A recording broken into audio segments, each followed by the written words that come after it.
तो आपने मुझे पता नहीं था अयोध्या के अंदर राम मंदिर से बिल्कुल सटा हुआ आकाश, आई एम सॉरी, अयोध्या में भी अयोध्या में आकाश का सेंटर है। आकाश के अंदर ये 11th और 12th में पढ़ी।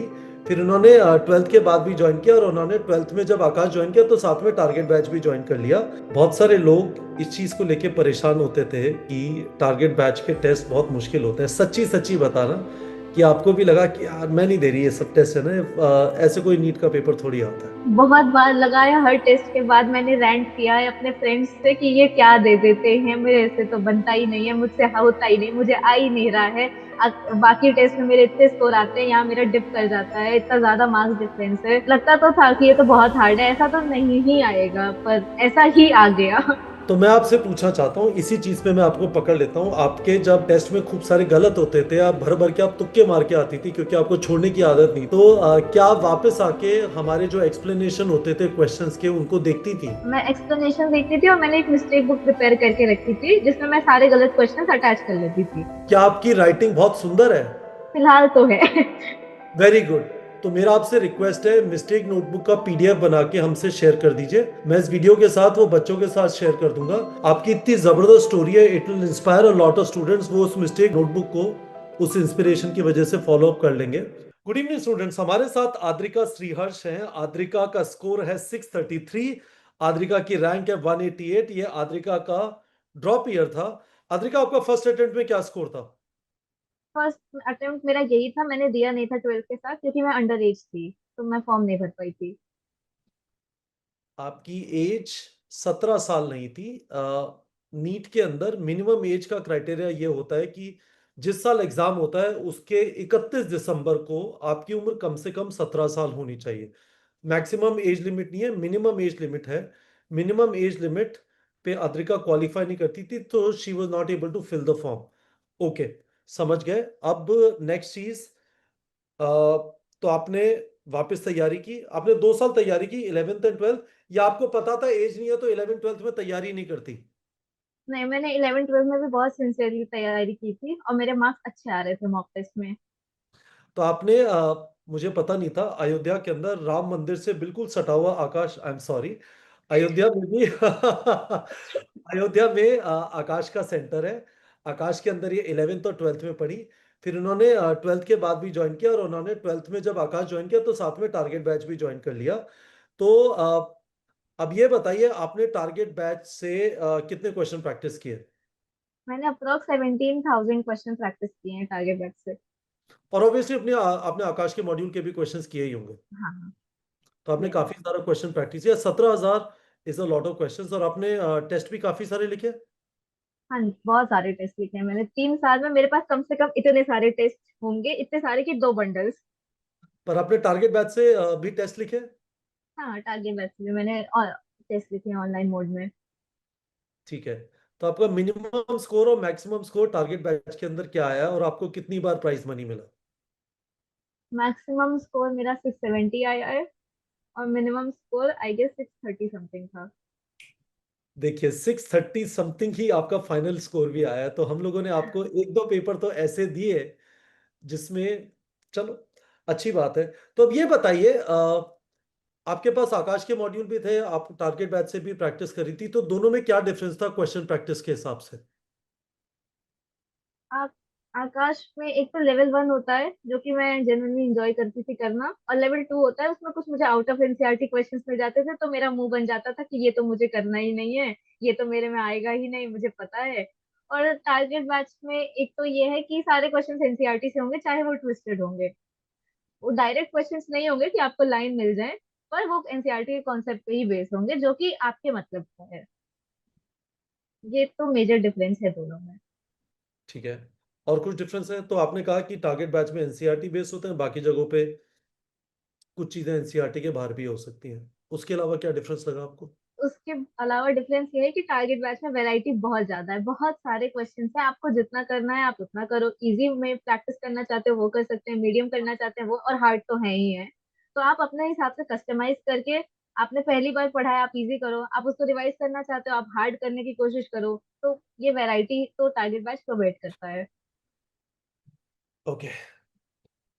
तो मेरा क्वेश्चन ये है कि बहुत सारे लोग इस चीज को लेके परेशान होते थे कि टारगेट बैच के टेस्ट बहुत मुश्किल होते हैं। सच्ची सच्ची बताना कि आपको भी लगा कि यार मैं नहीं दे रही, ये सब टेस्ट है ना, ऐसे कोई नीट का पेपर थोड़ी आता है। ऐसा कभी लगा है, नहीं लगा? बहुत बार लगाया, हर टेस्ट के बाद मैंने रेंट किया है अपने फ्रेंड्स से कि ये क्या दे देते हैं, मेरे से तो बनता ही नहीं है, मुझसे होता ही नहीं, मुझे आ ही नहीं रहा है। बाकी टेस्ट में मेरे इतने स्कोर आते हैं, यहाँ मेरा डिप कर जाता है, इतना ज्यादा मार्क्स डिफरेंस है। लगता तो था कि ये तो बहुत हार्ड है, ऐसा तो नहीं ही आएगा, पर ऐसा ही आ गया। या ठीक है। तो आपके कितने क्वेश्चन छूट जाते थे? जो टारगेट बैच के टेस्ट होते थे उसमें क्वेश्चन छूट जाते थे? मेरी आदत थी कि मैं क्वेश्चंस नहीं छोड़ती थी, मैं सब अटेम्प्ट कर लेती थी, जो कि अच्छी आदत बिल्कुल भी नहीं है, लोगों को नहीं करना चाहिए। पर मुझे शुरू से यही आदत लगी थी कि मैं सब अटेम्प्ट कर देती थी, क्योंकि 11 12 में मैंने सब अटेम्प्ट किया है और कोई ज्यादा दिक्कत नहीं होती थी, मेरा स्कोर आ जाता था उससे। I don't recommend this to all. ठीक है। और फिजिक्स के क्वेश्चंस में स्पेशली तकलीफ होती थी टेस्ट के अंदर? फिजिक्स में तो बहुत ज्यादा ही तकलीफ होती थी, बायोकेमिस्ट्री तो मैं फिर भी कर लेती थी नीट प्रेप का, पर फिजिक्स में मुझे स्पेशली दिक्कत होती थी कि मुझे क्वेश्चन लैंग्वेज नहीं समझ में आती थी, क्या अप्रोच करना है, कौन से टॉपिक का है, कभी कभी ये भी नहीं समझ में आता था कि क्या करना है मुझे इसमें। गुड। ठीक है। तो अब ये बताइए, पेपर के बारे में बताइए। मैं हर एक इंटरव्यू में स्टूडेंट का एक्सपीरियंस पूछ रहा हूँ कि पेपर के अंदर क्या हुआ, तो पेपर के अंदर क्या हुआ उसको थोड़ा क्विकली बताइए। पेपर के अंदर सबसे पहले मैंने बायो सेक्शन से शुरू किया। 30 मिनट्स में मेरा फर्स्ट राउंड बायो का हो गया था, मैंने साथ एक क्वेश्चन छोड़ के सब कर दिया था, और मेरी बायो अच्छी जा रही थी, तब तक मुझे कोई 30 मिनट पैनिक में? नहीं। 30 मिनट? हाँ, 30 मिनट में मेरी बायो फर्स्ट राउंड हो गई थी। तो फर्स्ट राउंड का मतलब कितने क्वेश्चन छोड़े थे आपने फर्स्ट राउंड के बाद? एक एक क्वेश्चन। आपका फाइनली स्कोर क्या है बायो में? 351। एक गलत और एक छोड़ दिया? एक छोड़ दिया, हाँ। ठीक है। तो आपने 30 मिनट में काम कर दिया, उसके बाद क्या हुआ? फिर मैंने केमिस्ट्री सेक्शन शुरू किया, और शुरू में तो ठीक हो रहा था, उसके बाद मुझे कुछ क्वेश्चंस ऐसे दिखने लग गए जो मुझसे नहीं हो रहे थे। जैसे ईथर के आइसोमर्स वाले थे, और एक और आंधी न्यूमेरिकल आने थे। वाली है। हाँ, वो आंधी आ चुकी थी उस समय तक थोड़ी थोड़ी, लेकिन फिर भी मैं ठीक है, चलो कोई बात नहीं, अभी रिवाइज करेंगे, हो जाएगा, फिजिक्स सेक्शन आसान होगा, जब ये ऐसा है तो फिजिक्स आसान होगी, तो मैं कर लूंगी कवर अप, मैं रिवाइज करते समय हो जाएगा। तो मैंने उसमें 40 मिनट्स अप्रोक्स दिए, जो कि 10 मिनट्स मेरे एस्टिमेटेड टाइम से ज्यादा ही था, और फिर भी मैंने 3 क्वेश्चंस छोड़ दिए, और उतना ज्यादा मैं कॉन्फिडेंट नहीं थी। फिर मैं फिजिक्स सेक्शन में बढ़ी।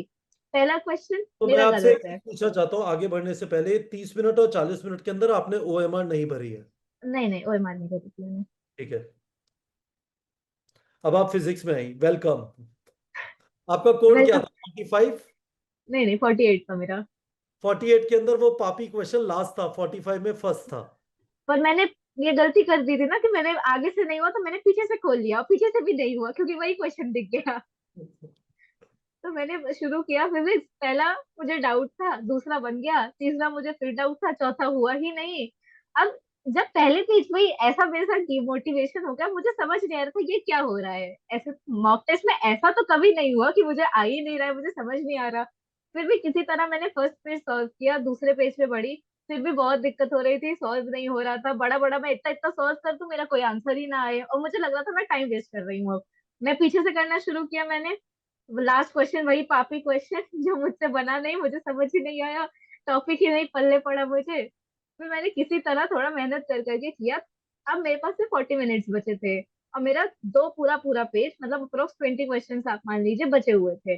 और मैंने सोचा अगर मैं अब ये करने गई तो मैं ओएमआर ही नहीं भर पाऊंगी, ना मैं रिवाइज कर पाऊंगी, तो मैं फिर ओएमआर अपनी मैंने उठा ली, और मैं बायो सेक्शन रिवाइज करके भरने लग गई। फिर मैंने बायो केमिस्ट्री भरा, केमिस्ट्री में जो मैंने क्वेश्चन छोड़े थे उसको थोड़ा रिव्यू किया, थोड़ा बहुत उसमें कोशिश की कि कर लेते हैं। और अब बायो केमिस्ट्री भरने के बाद मेरे पास 20 मिनट्स रिमेनिंग थे, जिसमें मुझे वो फिजिक्स का पूरा 2 पेज करना था। लकीली उसी पेज पे थे जो आसान बनने वाले सवाल थे, जो मुझे दिख ही नहीं रहे थे, फिर मैंने उसको जल्दी जल्दी किया।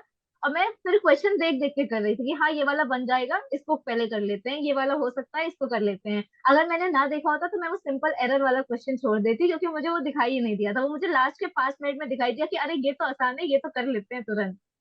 तो वैसे करके फिर मैंने किसी तरह पेपर कंप्लीट किया अपना। और जैसे क्वेश्चन छोड़ने की आदत नहीं थी, तो मैंने सिर्फ 3 क्वेश्चन छोड़े, जो कि बहुत डम्ब डम्ब डिसीजन था, मुझे पता है। क्या आपको ये बात समझ में आई कि एक टफ पेपर जो होता है, अ, उसकी दो तरीके से तैयारी की जा सकती है। एक तरीका होता है कि खूब सारे टफ क्वेश्चन करके जाओ, पर उसकी कोई लिमिट नहीं है ना। हम्म। तो उस वाली स्ट्रैटेजी की प्रॉब्लम यह है कि आपका सिलेबस ही फिनिश नहीं होगा। आपको आने चाहिए 82 चैप्टर्स, आप खूब सारे डिफिकल्ट करने के चक्कर में 35-36 चैप्टर पे अटक गए, है ना। हाँ। दूसरा तरीका होता है कि जब पिच पे बॉल काफी मूव कर रही है, मुंह पे आ रही है, विकेटों के ऊपर से जा रही है, तो आपको छोड़ने की आदत होनी चाहिए। हाँ। तो यदि आप एग्री। 3 की जगह 10 क्वेश्चन छोड़ देती तो आपके नंबर कहीं ज्यादा आते, राइट। बिल्कुल आते। और फिर मुझे मुझे वो पैनिक भी कम होता कि मुझे सब नहीं करना है। इस पैनिक की वजह से ही मैंने फिजिक्स में सही सॉल्व करके ऑप्शन ही गलत टिक कर दिया, और वो ओएमआर में भर दिया, तो मैंने 15 मार्क्स इसी में लूज किए हैं। तो अद्रिका देखिए, मैं ना इस बात पे I want to launch my protest. हमने आपको ऐसे पेपर दिए थे जिसमें आप आदत डाल सकती थी कि ऑफ स्टंप पे जो बॉल है, स्विंगिंग पिच है, छोड़ दो। तो आपने वो आदत नहीं डाली वहां पे। बैक ऑफ पॉइंट था कि नीट तो आसान ही आएगा, तो क्यों मैं आदत सीखूं ये वाली, मुझे तो सब करके आना है। सब करके आ रहा है। Good. Anyways, you are getting a fantastic score and a fantastic rank. जो हो गया सो हो गया, फर्क नहीं पड़ता। तो ये बताओ, जब पेपर देके सबसे पहले बाहर आई तो क्या लग रहा था। मुझे कुछ नहीं लग रहा था, मैं सिर्फ और सिर्फ रो रही थी। मुझे आज भी मेरे घर वाले उस बात पे चिढ़ा रहे हैं कि कितना ज्यादा ये रो रही थी, क्योंकि मैं बहुत ज्यादा ही रो रही थी कि ये मेरे साथ क्या हो गया। मैं तो 720 की उम्मीद लेके गई थी, यहाँ तो मुझे आ ही नहीं रहा था, पता नहीं 650 भी बनेगा कि नहीं बनेगा। मैं वैसे वाले जोन पे थी उस समय तो।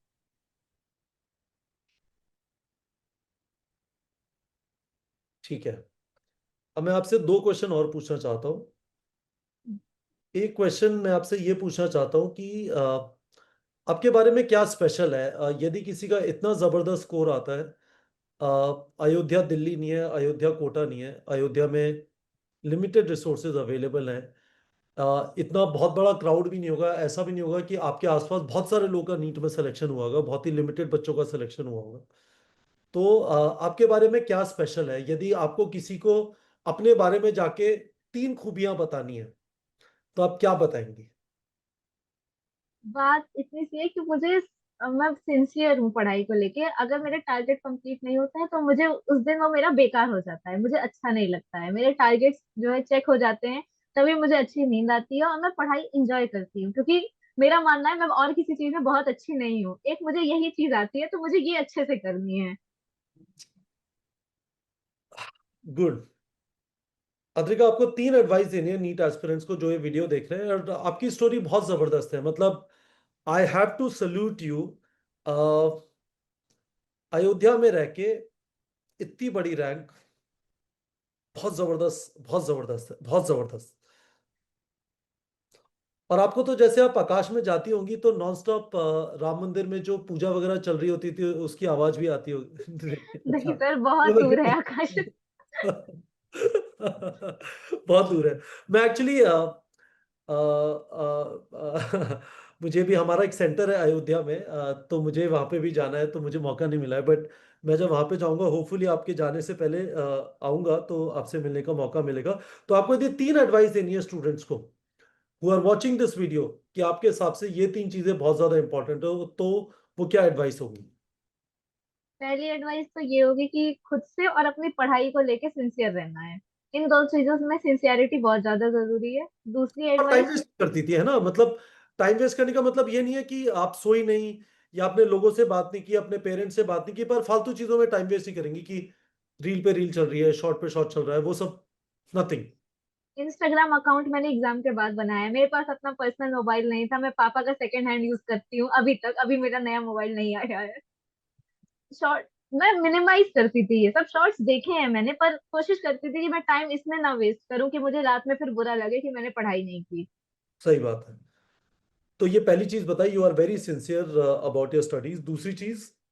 दूसरी चीज की क्वेश्चन प्रैक्टिस बहुत ज्यादा करो। सिर्फ लेक्चर्स देखने से तो काम नहीं होगा, भर भर के क्वेश्चंस करो, हर वैरायटी आपको आनी चाहिए, ऐसी कोशिश करो कि सब आप प्रैक्टिस कर लो, कि आपको कुछ नया ना लगे एग्जाम में, होपफुली। और और तीसरी एडवाइस ये है कि टेस्ट रेगुलरली दो और उनकी एनालिसिस जरूर करो। सारे क्वेश्चंस जो भी नहीं हो पाए टेस्ट में उनको जरूर देखें, और डाउट अगर आ रहे हैं तो सॉल्व करें। तो मैं आपसे पूछना चाहता हूँ, इसी चीज पे मैं आपको पकड़ लेता हूँ। आपके जब टेस्ट में खूब सारे गलत होते थे, आप भर भर के आप तुक्के मार के आती थी क्योंकि आपको छोड़ने की आदत नहीं थी, तो क्या आप वापस आके हमारे जो एक्सप्लेनेशन होते थे क्वेश्चंस के उनको देखती थी? मैं एक्सप्लेनेशन देखती थी, और मैंने एक मिस्टेक बुक प्रिपेयर करके रखी थी जिसमें मैं सारे गलत क्वेश्चंस अटैच कर लेती थी। और वो मिस्टेक बुक तो बहुत जरूरी थी मेरे लिए, मैं उसको हमेशा रिव्यू करती रहती थी, तो उन क्वेश्चंस मुझे याद रहती थी। अच्छा, इस क्वेश्चन में मेरी ये गलती थी, अगर सेम आएगा तो मैं रिपीट नहीं करूंगी। मैं नए क्वेश्चन जरूर गलत कर सकती हूँ, पर ये वाला नहीं होना चाहिए। क्या आपकी राइटिंग बहुत सुंदर है? फिलहाल तो है। Very good. तो मेरा आपसे रिक्वेस्ट है, मिस्टेक नोटबुक का पीडीएफ बना के हमसे शेयर कर दीजिए। मैं इस वीडियो के साथ वो बच्चों के साथ शेयर कर दूंगा। आपकी इतनी जबरदस्त स्टोरी है, it will inspire a lot of students. वो उस मिस्टेक बुक नोटबुक को उस इंस्पिरेशन की वजह से फॉलो अप कर लेंगे। अ, अद्रिका श्रीहर्ष अयोध्या से है। ये पहली बार इस वजह से एग्जाम नहीं दे पाई थी कि ये मिनिमम एज क्राइटेरिया पे क्वालिफाई नहीं करती थी। उसके बाद इन्होंने ट्वेल्थ खत्म होने के बाद फिर अपना पहला अटेम्प्ट, बट टेक्निकली एक ड्रॉप अटेम्प्ट लिया। इनका स्कोर आया है 633, इनका रैंक है 188। अद्रिका, आप कौन से कॉलेजेस टारगेट कर रही हैं? अगर दिल्ली का कॉलेज मिल गया तो बहुत ही अच्छा रहेगा, वरना फिर देखते हैं। अभी दिल्ली का ऑप्शंस कंसीडर दिल्ली करेंगे। का कॉलेज कोई ना कोई तो मिल ही जाएगा, तो ideally you should target Delhi colleges as well as शायद एम्स भोपाल और शायद एम्स जोधपुर, उस तरह से कुछ। बहुत जबरदस्त students. Adrika, Shri Harsh for you. Thank you so much Adrika. Thank you sir.